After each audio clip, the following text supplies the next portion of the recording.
میرا نام اسلم بیگ ہے۔ میں ایک دفتر میں نوکری کرتا تھا۔ آج صبح صبح جب دفتر گیا تو جاتے ہی میری ٹیبل پر گلاب جامن اور برفی رکھی ہوئی تھی۔ میں بھی میٹھا کھانے کا شوقین تھا۔ جھٹ سے گلاب جامن اٹھائی اور منہ میں ڈال لی۔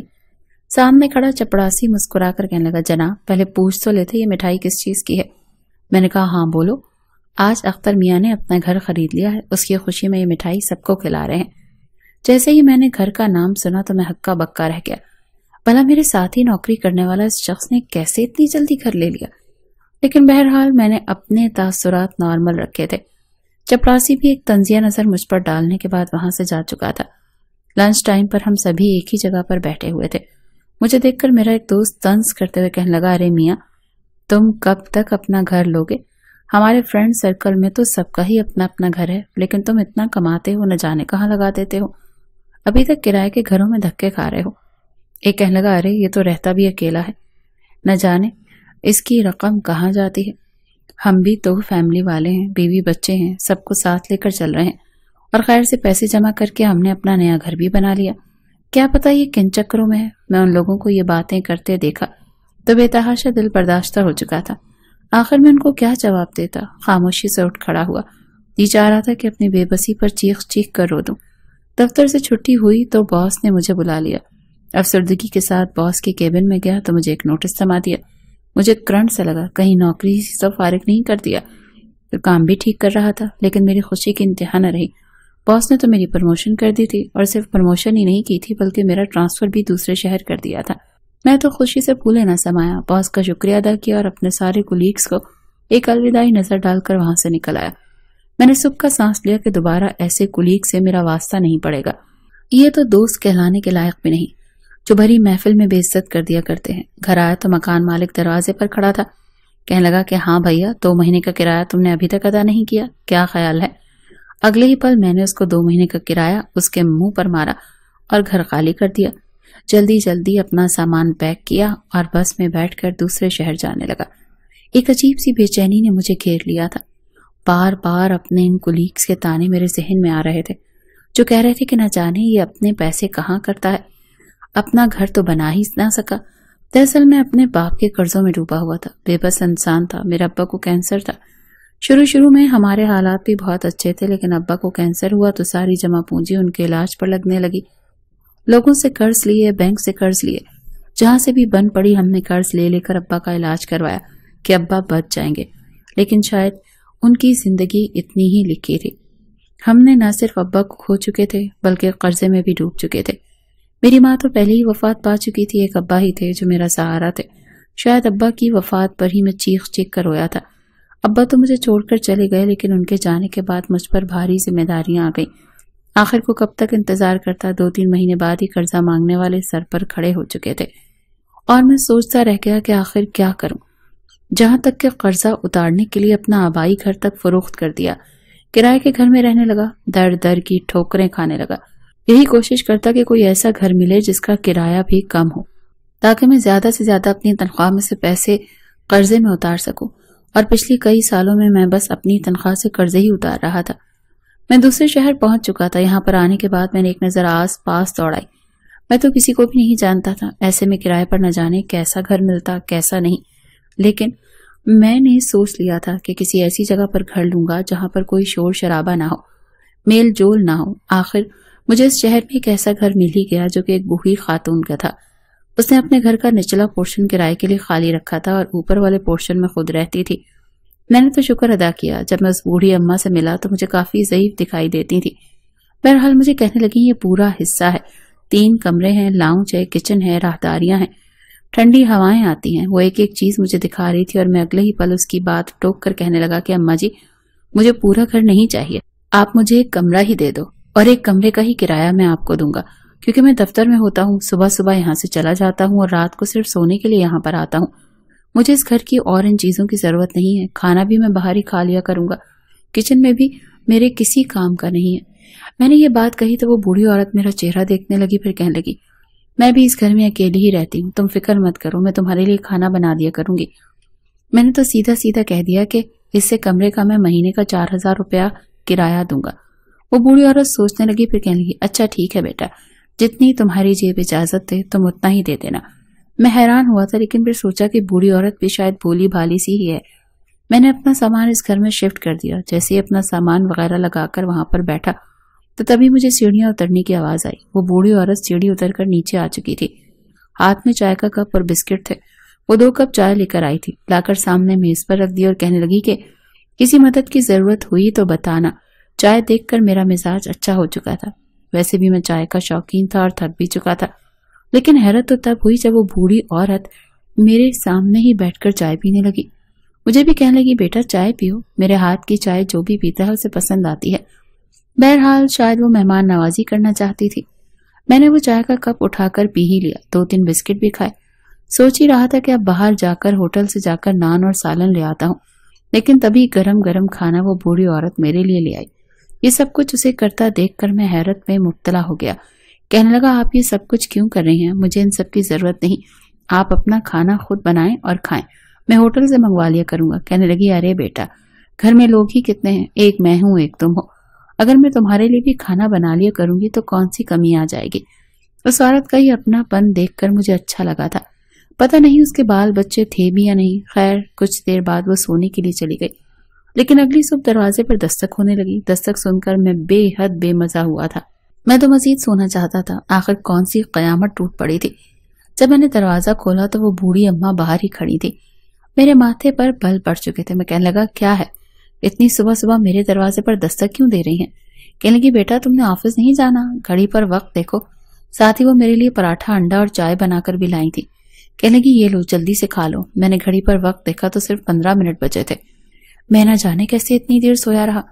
مجھے اس بوڑھی عورت کا شکریہ ادا کرنا چاہیے تھا، لیکن ہڑبڑی میں نے نہ ان کا شکریہ ادا کیا، الٹا اس کا لایا ہوا ناشتہ کر کے فٹافٹ وہاں سے بھاگ نکلا۔ کہیں نہ کہیں مجھے اس عورت میں اپنی ماں دکھائی دینے لگی، لیکن بہرحال یہ عورت تو ویسے ہی میرے ساتھ اپنا پن دکھا رہی تھی۔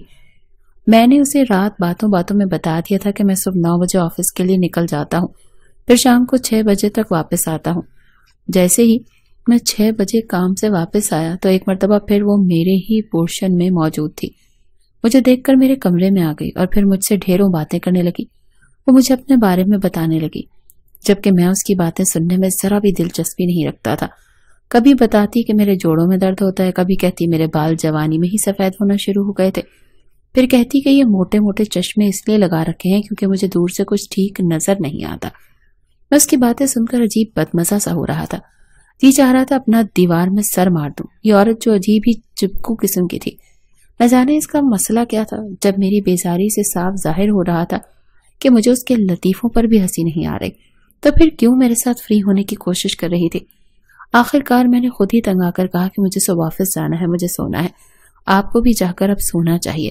میرے اس طرح کہنے پر وہ کہنے لگی، ہاں بیٹا، دراصل مجھے نیند نہیں آتی نا، ساری رات جاگتے ہوئے گزر جاتی ہے، اسی لیے میں تم سے باتیں کرنے لگی۔ اتنا کہہ کر وہ وہاں سے جا چکی تھی، جبکہ میں اسے جاتا ہوا دیکھ رہا تھا اور دل ہی دل میں یہ سوچ رہا تھا کہ مجھے کہیں اور ہی کرائے کے لیے جگہ دیکھنی پڑے گی۔ یہ بڑھیا تو میرا دماغ ہی خراب کر دے گی، نہ جانے کہاں کہاں سے باتیں نکال کر کرتی رہتی ہے۔ جب میں اس کی باتیں سننا ہی نہیں چاہتا تو پھر کیوں میرا دماغ خراب کرنے لگی ہوئی ہے؟ میں بے حد زیادہ چڑچڑا ہو چکا تھا۔ یہی سوچا کہ بس اب زیادہ وقت گھر سے باہر ہی گزاروں گا، جب مجھے سونا ہوا تبھی گھر آؤں گا۔ اس روز میں نے ایسا ہی کیا۔ میں سارا دن آفس میں رہا، کام کرنے کے بعد پھر دفتر کے پاس ہی موجود پارک میں چلا گیا، تھوڑی دیر وہاں پر چہل قدمی کی، پھر سامنے ہی فاسٹ فوڈ کے اسٹال پر چلا گیا اور وہیں سے کچھ لے کر کھا لیا۔ جب تھکاوٹ محسوس ہونے لگی تو گھر چلا آیا۔ جیسے ہی میں نے گھر میں قدم رکھا تو سامنے کا منظر دیکھ کر میں ٹھٹک گیا۔ وہ بڑھیا اپنے پورشن سے اترنے والی سیڑھیوں کے پاس کرسی رکھ کر دیوار سے ٹیک لگائے بیٹھی تھی، آنکھیں موندی تھی، شاید سو رہی تھی، لیکن دروازہ کھلنے کی آواز پر اس کی آنکھیں کھل چکی تھی۔ اگلے ہی پل کہنے لگی، تم آ گئے بیٹا، اتنی دیر کہاں لگا دی؟ اس نے کھانے کی ٹرے رکھی ہوئی تھی۔ کہنے لگی، 3 مرتبہ مجھے کھانا گرم کر کے رکھ چکی ہوں کہ تم آؤ گے تو تم نے کھانا کھانا ہوگا، اتنی دیر کہاں لگا دی؟ میں نے 2 ٹوک انداز میں اس عورت سے کہہ دیا، اماں میرے بارے میں فکر مت کیا کرو، میرا آپ سے کوئی ذاتی تعلق نہیں ہے، نہ ہی میں آپ کو کہا ہے کہ آپ میرے لیے کھانا تیار کر کے رکھا کریں، مجھے بلا وجہ آپ کے احسانات نہیں چاہیے، بہتر ہے کہ میری فکر کرنا چھوڑ دیں، اور ویسے بھی یہ کھانا اوپر ہی لے جائیں، میں باہر سے کھانا کھا کر آیا ہوں، اور آئندہ میرے لیے کھانا وغیرہ مت بنائیے گا۔ وہ عورت خاموش ہو چکی تھی، پھر بھی کہنے لگی، اچھا ٹھیک ہے۔ وہ پھر اپنے گھٹنوں پر ہاتھ رکھتے ہوئے ٹرے اٹھائے دھیرے دھیرے سیڑھیاں چڑھ کر اوپر جا چکی تھی۔ میں اب اکثر لیٹ گھر آنے لگا تھا، لیکن جب بھی گھر آتا وہ بوڑھی عورت میرے پاس آ جاتی اور مجھ سے باتیں کرنے لگتی۔ میرے لیے پھر بھی کھانا لے آتی، کبھی پھل لے آتی، کبھی ناشتہ وہی بنا کر دیا کرتی تھی، اور کہیں نہ کہیں میں بھی اس کے ناشتے کا عادی ہو چکا تھا۔ وقت یوں ہی آگے گزرنے لگا۔ میں نے ایک دو جگہ بات ہی کر لی تھی، کہیں مناسب کرائے پر گھر ملے تو میں وہ لے لوں، اس بڑھیا سے تو میری جان چھوٹے جو بلا وجہ میری اماں بننے کے چکروں میں ہے۔ اس کی اپنی اولاد جو اس کے ساتھ رہتی نہیں، شاید وہ اسے چھوڑ کر ہی اسی لیے گئی ہوگی، کیونکہ یہ اس قدر انسان کو پاگل کر دیتی ہے۔ اس روز جب میں گھر آیا تو میں بھوکا تھا، باہر سے کھانا کھانے کے لیے میرے پاس پیسے نہیں بچے تھے، کیونکہ آج میں نے سارے پیسوں سے اپنا ادھار چکا دیا تھا۔ گھر آیا تو معمول کے مطابق سامنے سیڑھیوں کے پاس کوئی بھی نہیں بیٹھا تھا، کرسی خالی تھی، اور میں کمرے میں چلا گیا۔ دروازہ بھی ذرا زور سے بند کیا کہ اگر وہ بڑھیا اماں جاگ رہی ہو تو آواز سن کر آ جائے، لیکن وہ نہیں آئی۔ مجبوراً مجھے رات بھوکا ہی سونا پڑا، لیکن یہ پہلی مرتبہ ہوا تھا اس گھر میں رہتے ہوئے۔ مجھے 3 مہینے ہو چکے تھے۔ اگلی صبح میں آفس جانے کے لیے تیار ہوا تو بھوک سے میری بری حالت تھی، لیکن آج ناشتہ بھی نہیں آیا تھا۔ شاید میری ڈانٹ اور بیزاری وہ عورت محسوس کر چکی تھی، اور یہی وجہ تھی کہ وہ اب مجھ سے پیچھے ہٹ چکی تھی۔ مجھے بے چینی سی ہونے لگی تھی۔ آج دفتر میں بھی میرا کام میں دل نہیں لگ رہا تھا۔ جب واپس گھر آیا تو بھی وہ بوڑھی اماں مجھے نظر نہ آئی۔ بار بار دل کہہ رہا تھا مجھے بوڑھی اماں سے جا کر ملاقات کرنی چاہیے۔ اگر وہ مجھ سے ناراض ہیں تو مجھے انہیں منانا چاہیے۔ مجھے اپنے رویے پر شرمندگی محسوس ہونے لگی تھی۔ یہ میں نے کیا کر دیا؟ جھجک محسوس کر رہا تھا، کیونکہ آج سے پہلے میں کبھی بھی ان کے پورشن میں نہیں گیا۔ اس کے باوجود میں نے ان کو نیچے آتے نہ دیکھا تو خود ان کے پورشن میں چلا گیا۔ پورا گھر بکھرا پڑا تھا، سارا سامان وہیں کا وہیں پڑا تھا۔ کمرے میں گیا تو وہ بوڑھی عورت فرش پر گری ہوئی تھی۔ ان کو گرا ہوا دیکھ کر میں بوکھلا گیا۔ ان کو سیدھا کیا، ان کے چہرے پر ہاتھ رکھ کر دیکھنے لگا، کہیں کی سانسیں چل رہی ہیں یا بوڑھیا کوچ کر گئی۔ پانی کے چھینٹے مارے، وہ کچھ بول نہیں پا رہی تھی۔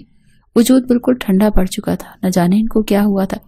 میں نے فوراً انہیں ایمبولینس میں اسپتال پہنچا دیا تھا، جہاں پر ڈاکٹرز نے ان کا چیک اپ کیا اور بتایا کہ ان کا بلڈ پریشر لو ہو چکا تھا، جس کی وجہ سے ان کی یہ حالت ہوئی ہے، اور ابھی اپنی قوت گویائی کھو چکی ہیں۔ بوڑھی اماں کے ہاتھ پیر مڑ چکے تھے، وہ اب کچھ بھی بول نہیں سکتی تھی، جبکہ میں سکتے کی کیفیت میں بھی انہیں دیکھ رہا تھا۔ ان کی آنکھوں میں آنسو تھے، وہ شاید مجھ سے کچھ کہنا چاہتی تھی، لیکن میں کیا کرتا، میں تو بے بس ہو چکا تھا۔ ڈاکٹر نے کہا تھا کہ اگر ان کا علاج ہوتا رہا تو یہ بالکل ٹھیک ہو جائیں گی۔ میں نے اپنی تنخواہ کا حصہ ان پر لگانا شروع کر دیا۔ اس خاتون کی پینشن بھی تھی جس سے وہ گزارا کرتی تھی۔ میں نے ان پیسوں سے بھی اور اپنی رقم سے بھی خاتون کا بھرپور علاج کروایا، بالکل ایسا خیال رکھنے لگا جیسے اپنی ماں کا رکھا کرتا تھا۔ میں انہیں نیچے کے پورشن میں ہی لے آیا تھا۔ دھیرے دھیرے بوڑھی اماں کی طبیعت کچھ بحال ہونے لگی، وہ کچھ بولنے لگی۔ انہیں بولتا ہوا دیکھ کر میں نے ان سے پوچھا، اماں آپ کے بچے کہاں رہتے ہیں؟ مجھے تھوڑا بہت ان کے بارے میں بتائیں تاکہ میں ان کو آپ کی خراب طبیعت کے بارے میں اطلاع کروں۔ اس پر اس عورت کی آنکھوں میں موٹے موٹے آنسو بہنے لگے تھے۔ اٹکتے ہوئے الفاظ میں اس نے مجھے ایک ڈائری کی نشاندہی کی تھی۔ میں ان کے کمرے میں جا کر سائڈ ٹیبل سے وہ ڈائری نکال چکا تھا۔ اس ڈائری میں جو کچھ لکھا تھا اور جو کچھ میں نے پڑھا، میرا وجود لرز چکا تھا۔ اس ڈائری میں عورت نے لکھا ہوا تھا کہ میرے 3 بیٹے تھے، تینوں ہی مجھ سے جان سے پیارے تھے، میں ان پر جان چھڑکتی تھی۔ میرے شوہر نے ان کی کسی بات کو کبھی رد نہیں کیا تھا، انہیں ہمیشہ پلکوں پر بٹھا کر رکھا، لیکن جیسے جیسے وقت گزرا میرے بیٹے دوسرے شہروں میں پڑھائی کے لیے جانے لگے تو وہیں کے ہو کر رہ گئے، اور وہیں پر انہوں نے اپنی من پسند لڑکیوں سے رشتے بھی چلا لیے۔ یہاں آئے تو بچوں کی نوکریاں لگ گئیں، اچھا کھاتے کماتے تھے، لیکن بچوں نے یہ ضد کی کہ ہم جن لڑکیوں کو پسند کرتے ہیں انہی سے شادیاں کریں گے۔ ہم بھی ماں باپ تھے، مجبور ہو گئے اور بے بس تھے، جوان اولاد تھی، اگر سختی کرتے تو باغی ہو جاتے، اسی لیے بیٹوں کی خاطر ہم ان کی پسند کی شادیاں کروانے پر تیار ہو گئے۔ تینوں بیٹوں کی شادیاں ہو چکی تھی، ہمارا گھر کوئی چھوٹا تو نہیں تھا، تینوں بیٹے کچھ وقت کے لیے گزارا کر سکتے تھے، لیکن ابھی یہاں پر رہتے ہوئے کچھ وقت ہی گزرا تھا کہ بہوؤں میں لڑائی شروع ہو گئی۔ پہلے لڑتی اور پھر اپنے شوہروں کو بھڑکاتی تھی، اور میرے تینوں بیٹے بھی آپس میں لڑنے لگے تھے۔ جب تک میرا شوہر زندہ تھا ان کے معاملات سلجھاتا رہا، کہتا بھی رہا کہ پیسے جوڑو، ہم بڑا گھر لے لیں گے اور مل کر وہاں پر رہیں گے، لیکن انہوں نے اپنے شوہروں کے کان بھرنا شروع کر دیے تھے کہ ہم جوائنٹ فیملی میں نہیں رہنا چاہتے، بلکہ ہم اپنا اپنا گھر لیں گے۔ شوہر بھی بیویوں کی ہی مان چکے تھے، اور ایک وقت وہ بھی آیا کہ تینوں بیٹے اپنی اپنی بیویوں کے ساتھ الگ شہروں میں جا کر رہنے لگے، اور میں بڑھیا اس گھر میں اکیلی رہ چکی تھی۔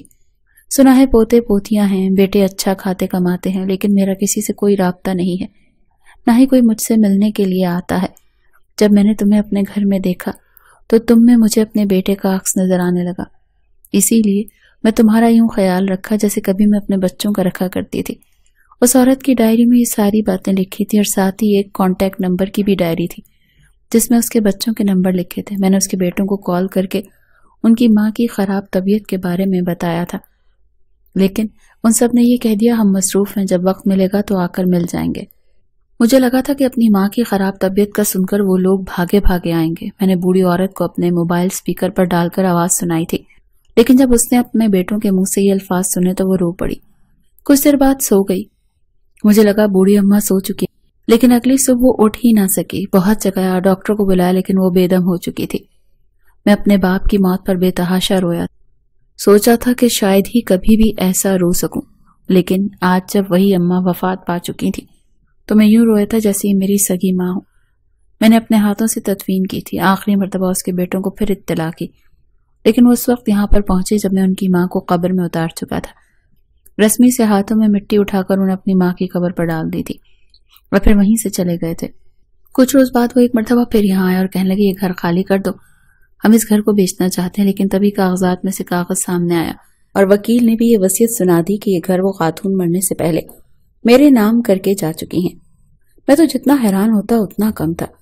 آج تک میں کبھی اپنا گھر لے نہیں پایا تھا، ابھی تک قرضے ہی اتار رہا تھا، اور یہ خاتون صرف چند روز کی نیکی کے بدلے اپنا اتنا بڑا گھر میرے نام کر کے جا چکی تھی۔ شاید میری کوئی نہ کوئی نیکی کام آ گئی تھی، ورنہ اتنا بڑا گھر اتنی آسانی سے ملنا مشکل تھا۔ کچھ عرصے بعد میں نے اپنے تمام دفاتر کے دوستوں کو گھر پر بلایا تو سبھی لوگ میرا گھر دیکھ کر حیران رہ گئے، کیونکہ اب اس کو میں نے کافی زیادہ ڈیمالش کر دیا تھا۔ دیواروں پر قیمتی قسم کے پردے آویزاں تھے۔ آہستہ آہستہ میرے پاس اب خاصے پیسے جمع ہو چکے تھے۔ آس پڑوس کی عورتیں اب مجھ پر نظریں جمائے بیٹھی تھیں۔ پھر ایک دن ایک عورت میرے لیے رشتہ لے کر آئی۔ میں نے تصویر دیکھی تو پہلی ہی نظر میں وہ میرے دل میں اتر گئی۔ اس کا نام ملیحہ تھا۔ اب میں بے صبری سے دن گننے لگا، کب وہ دن آئے گا، اور پھر کافی انتظار کے بعد وہ دن بھی آ گیا جب ملیحہ دلہن بن کر میرے گھر آئی۔ چند ہی روز میں میرا گھر جنت بن چکا تھا۔